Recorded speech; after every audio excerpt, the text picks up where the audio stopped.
Hey,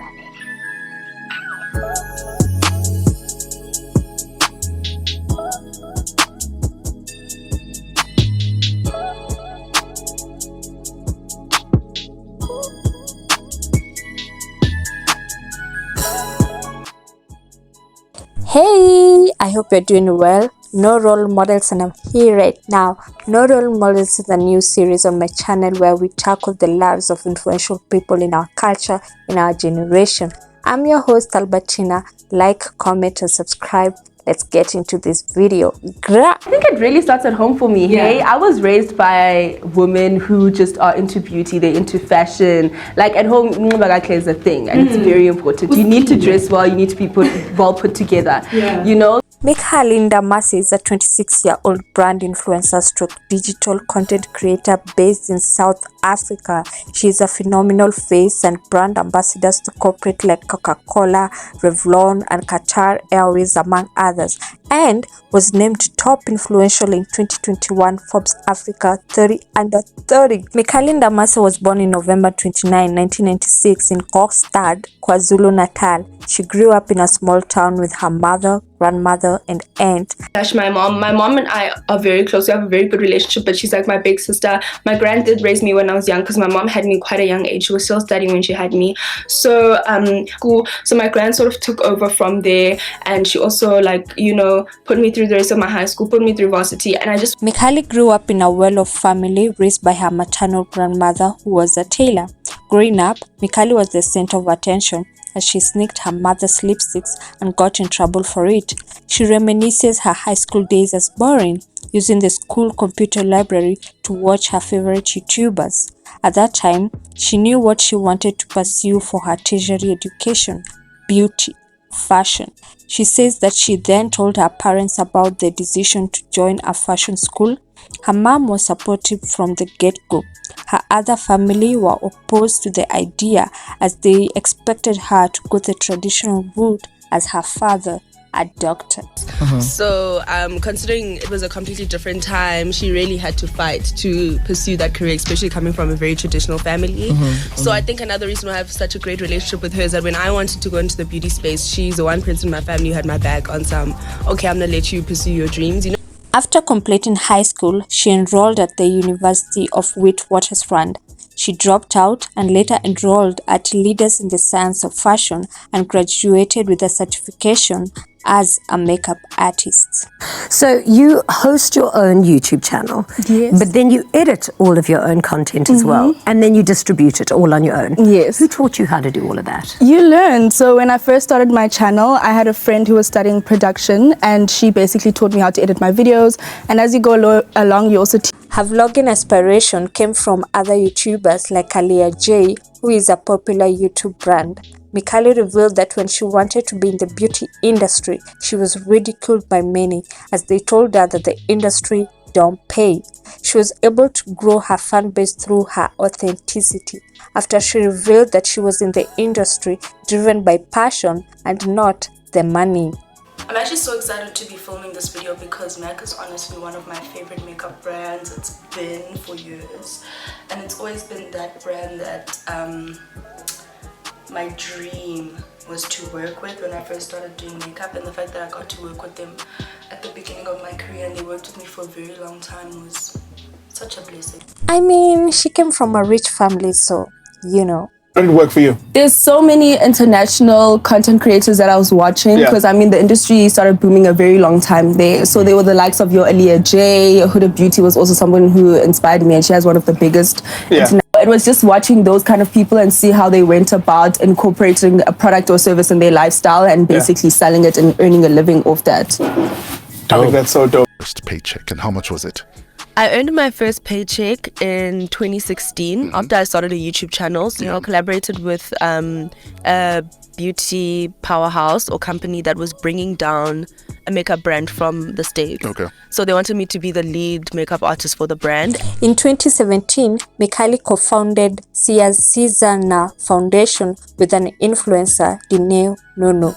The foundation aims to provide long-term guidance and mentorship to independent creatives. Something that is very important as well, your foundation, Cesarna, dope name. Thank you. It's very simple and it's also catchy. So when did you start that and why? So we started in 2016 and we officially registered in 2017. And the reason why I started it is because I grew up in a home where my grandmother and everyone around me was very big on helping people and giving back. And you know, in the Black community, it goes beyond just donating to a charity, but even taking in relative kids that you can help raise and contribute to their lives. I don't know if the foundation is still on till now, but y'all can let me know in the comments below.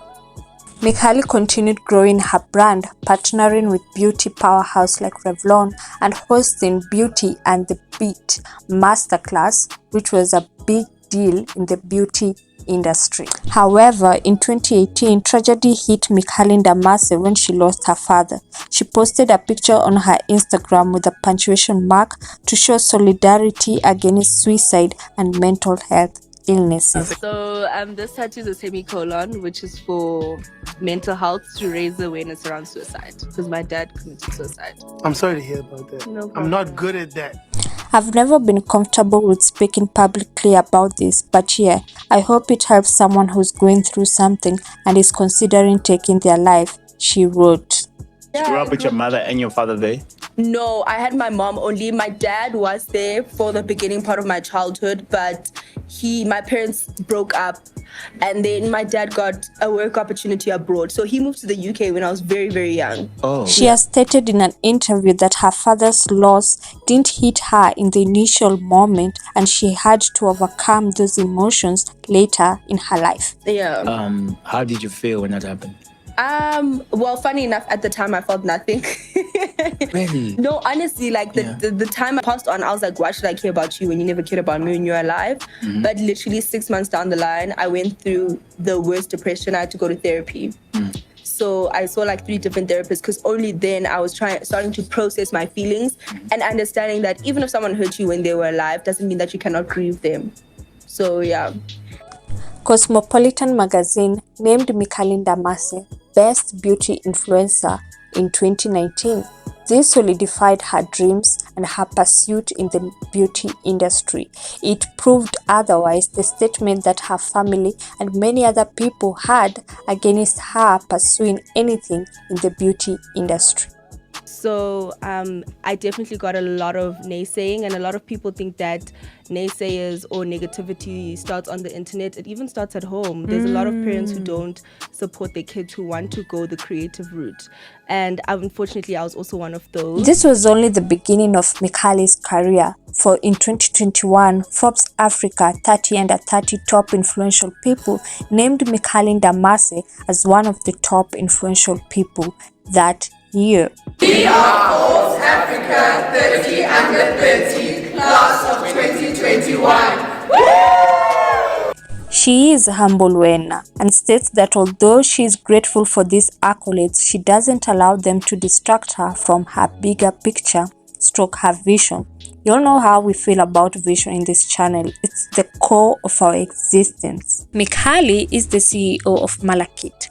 Malakit is a South African-based company that is an independent beauty and fashion specialist platform. She describes Malakit as the Uber of beauty, and I quote, "She aimed for Malakit to connect beauty service providers to the household market after the pandemic, as such service providers had a harder time in making profits." What is the company about? What's the business about? It's a beauty specialist platform. So we basically created the Uber of beauty, and this is something that I wanted to do since beginning of my career. Yeah. But I actually started working towards it during COVID, because I feel like firstly already there's a lot of disrespect in the beauty industry, and not a lot of people are afforded opportunities. Seems that she has set her heart in the right place. Well, for me, as for out of the abundance of the heart, the mouth speaks. I think it's important to note the value of a support system as seen by Mihlali's mother, and also the value that comes from running your own race, pursuing your own dreams. Of course, Mihlali is still young and has achieved a lot for her age, which should be taken into consideration. She just allows us to see that it doesn't matter the age, it doesn't matter the time. Once you set your heart on something that is uniquely you, the responsibility is on you to watch it grow, to allow it to grow. Influence in a positive manner. I'd like to think so. I'd like to think that outside of everything, the noise, whatever, there's a lot of girls that come to me at the end of the day and they say, you have really taught me to break boundaries, you know, in terms of even inspiring young people who are terrified of being like at home. I don't want to go the traditional route. This is what I want to do. Showing that on them it's possible. Also just generally showing girls that it's possible as a young Black woman to be independent, you know, to chase your own at a young age and make a name. Well noted, Mihlali. I know I'm here for the fashion child and a pick-me-up motivation, alright? This has been it from our first episode of No Role Models. Share, like, comment, subscribe, all that good stuff. From me, Albertina, servant of the Most High God, may He be exalted. Grah. Keep on working, grind, push your bag, promote your shit, promote yourself. You will end up in spaces where even those who hate you are going to end up clapping for you, or they're going to come to you and ask for advice. I can promise you that.